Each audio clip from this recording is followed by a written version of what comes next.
In this video, we're going to give you a chance to test yourself and see how well you could analyze everything that's going on in a sentence. So let's take a look at this sentence that I've devised here. By a stroke of good fortune, the man from Goldman Sachs knows a way to turn oil slicks into ready cash. Okay, now the first thing we want to do when we're getting to figure out our way around a sentence is to see what the subject-verb combination or combinations is or are. And this sentence, you might look at it and say, okay, are there any, what are the verbs here? And there's only one verb, and it's right here, knows. And who does that knowing? Well, the man from Goldman Sachs. So the subject of the verb is the man from Goldman Sachs. So that means that this part of the sentence here, which I'll put in brackets, that is the main clause. We call that the main clause. The man from Goldman Sachs knows a way to turn oil slicks into ready cash. So that's the main bit of the sentence. Now, let's look and see if you can identify all of the prepositional phrases in this sentence. So you might pause it and say, okay, what are they? So I'll step aside. Now we'll start from the beginning. The first prepositional phrase is by a stroke of good fortune. By is the preposition. Its object is stroke. And by a stroke of good fortune, what is it doing in the sentence? It is modifying knows. So it's adverbial, as prepositional phrases standing outside the main clause tend to be. It's answering the question, in what way does he know it, or how does he know it? And he knows it by a stroke of good fortune. That's how he came to know it, by a stroke of good fortune. There's another prepositional phrase inside this prepositional phrase, and it is of good fortune. This prepositional phrase is answering the question, what kind of stroke? And it's a stroke of good fortune. That's what kind. So this prepositional phrase, of good fortune, is adjectival. It's functioning as an adjective, modifying stroke.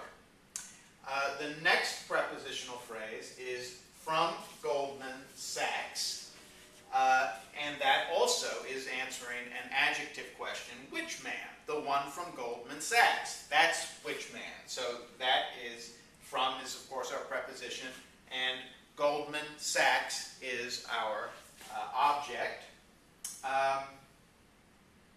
And there's one more prepositional phrase. It's into ready cash. Into is our preposition.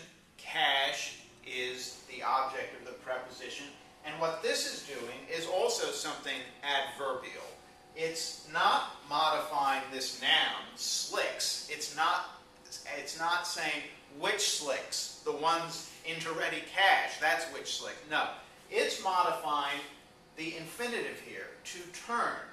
To turn it in what way? How? Turn it how? And those are adverb questions. And so into ready cash is an adverbial prepositional phrase modifying this infinitive here to turn. So what do we have? We've got 4 prepositional phrases in this sentence. All right? Well, now let's look for nominal phrases in this sentence. A little, okay, good fortune. Oops. So look and see what the nominal phrases in this sentence are. All right, again, we'll start at the beginning. The first nominal phrase is a stroke of good fortune. This nominal phrase is functioning as the object of the preposition by. By what? A stroke of good fortune. Inside and stroke is we call the head of this nominal phrase. And there's another nominal phrase inside this nominal phrase, and it is good fortune. And good fortune is the object of the preposition of, and the head of this two-word nominal phrase is fortune. All right, our next nominal phrase is the subject of the main clause, so we've already looked at that. So the man from Goldman Sachs is the subject of knows, and it is a nominal phrase. Its head, the main noun in it, is man. And so man, if this is the complete subject of knows, man is the simple subject. That is, it is what it really boils down to. The man knows. That is the nub of the subject-verb combination. Okay. Goldman Sachs. I guess that's the name of. I think it's the name of a corporation in New York. I'm not sure, but anyway, that's 2 words long. So that's a proper noun. Goldman Sachs. That's a nominal phrase. Our next nominal phrase is the object, the direct object of knows, and it is a way to turn oil slicks into ready cash. Knows what? He knows a way to turn oil slicks into ready cash. And the head of this noun phrase is way. That's what it all boils down to. Everything else in this noun phrase modifies way. Okay, here is our next noun phrase, our next nominal phrase, oil slicks. And this is functioning as the direct object of this infinitive phrase. To turn what? Oil slicks. That's a nominal phrase. And there's one more nominal phrase, and it is ready cash.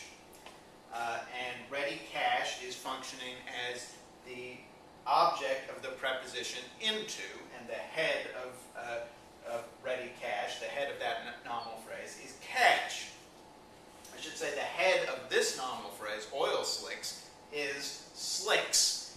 An oil slick is a kind of slick. It isn't a kind of oil. Oil slicks is an interesting thing. It's a compound noun. Oil is a noun, and slicks is a noun, but they're not on equal terms. Again, the oil is in a way modifying slicks. Okay, so that we have 1, 2, 3, 4, 5, 6. So there's 7 nominal phrases in this sentence.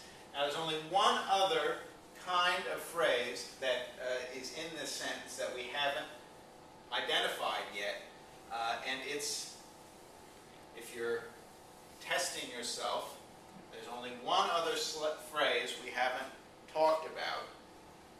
It's a verbal phrase, and you probably got it now. It's to turn oil slicks into ready cash. That is an infinitive phrase, and it is functioning as an adjective. It's an infinitive phrase functioning as an adjective, modifying way. What kind of way? Which way? A way to turn oil slicks into ready cash. That's which way. So that's it. We've just identified all of the phrases that are in this sentence. And of course there are a lot of them. And sometimes the phrases are inside one another, and sometimes they fall into patterns. So what we've just done is a sort of modified version of parsing a sentence. And we'll try to do some more of these so you can test your overall knowledge of English grammar.